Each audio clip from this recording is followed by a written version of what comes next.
कलिंग एक स्वतंत्र राज्य है और ये कभी भी हमारे विरुद्ध उठ सकता है, इसलिए हमें कलिंग पर हर हालत में विजय प्राप्त करनी है। और फिर युद्ध हुआ तो युद्ध में बहुत से लोग मारे गए। एक मतलब विदेशी यात्री ने लिखा कि इतने लोग मारे गए थे कि नाले बह रहे थे खून के, और ज़मीन पे चल रहे थे, जहाँ भी पैर पड़ता था वहाँ किसी न किसी का मांस ज़मीन पे पड़ा था। युद्ध के भयानक दृश्यों और परिणाम को देखकर अशोक बेचैन उठा, इतने लोग मारे गए, और उसके मन में शांति ढूंढने की फिर उसने कोशिश की।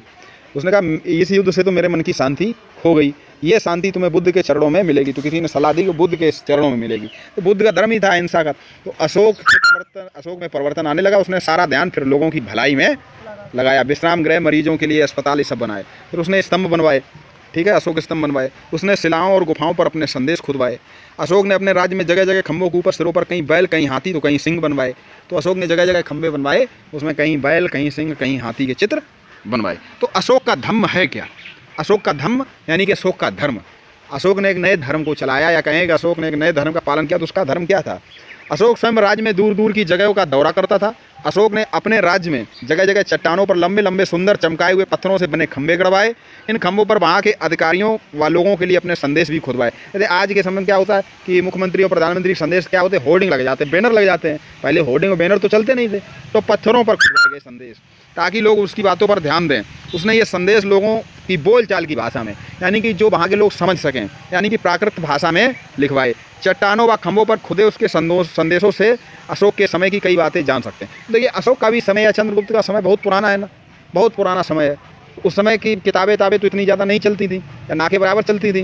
ताम्रपत्र, शिलालेख, इनसे जानकारी। तो अशोक के बारे में भी जो अशोक ने शिलालेख खुदवाए थे, जो लिखवाया था, उसी के माध्यम से अशोक के समय की बातें हम जान पाते हैं। इतिहास के बारे में जानने के यही तरीके हैं, यात्रियों के वृतांत, शिलालेख, सिक्के, उस समय की खुदाई में मैल जो निकलते थे, इस तरह जानते थे। खंडर, उसके जीवन के बारे में प्रजा को सही राह दिखाने के लिए अलग अलग अधिकारी रखे गए थे, जिन्हें धम्म महापात्र महामात्र कहा जाता था। यानी कि धम्म महामात्र अधिकारी, जैसे आज मंत्री होते हैं, तो उनके अधिकारियों कहा जाता था धम्म महामात्र। उनका काम था गांव गांव, नगर नगर जाकर लोगों को सही व्यवहार की बातें बताएं। तो यानी कि उसने अपने शासन में धर्म को विशेष रूप से जोड़ा और लोगों को सही व्यवहार करने का आदेश, संदेश लिखवाए। अशोक के संदेश पढ़ें। अशोक ने क्या लिखा? यहाँ किसी जीव को मारा नहीं जाएगा, उसकी बलि नहीं चढ़ाई जाएगी। पहले क्या होता था, जानवरों पशुओं की बलि चढ़ाई जाती थी, तो उसने कहा यहाँ किसी जीव को मारा नहीं जाएगा, बलि नहीं चढ़ाई जाएगी। उसने कहा लोग तरह तरह के अवसरों पर तरह तरह के संस्कार करते हैं, ऐसे धार्मिक संस्कारों को तो करना चाहिए, इनसे मिलने वाला लाभ कम ही है। कुछ संस्कार ठीक है को करना तो चाहिए, पर कुछ संस्कार ऐसे होते हैं जिनसे ज़्यादा फल मिलता है। वे क्या हैं? वे हैं दास और मजदूरों से नम्रता का व्यवहार करना। तो अशोक ने कहा कि जो दास हैं, मजदूर हैं, उनके साथ कैसा व्यवहार करें? नम्रता का व्यवहार, ठीक है। बड़ों का आदर करें, जीव जंतुओं पर दया करें, गरीबों को दान दें। तो इस तरीके से उसने संदेश लिखवाए। अशोक प्राचीन भारत का एक महान शासक है। अशोक को इसलिए महान नहीं कहा जाता कि उसने प्राचीन भारत के सबसे बड़े साम्राज्य पर शासन किया, बल्कि विश्व को शांति, अहिंसा व जन कल्याण की भावना के कारण उसको अशोक को महान कहा जाता। इसीलिए अशोक चिन्ह को, हमारे अशोक की लाट को राष्ट्रीय चिन्ह बनाया गया भारत के, स्वतंत्र जब हमारा देश हुआ।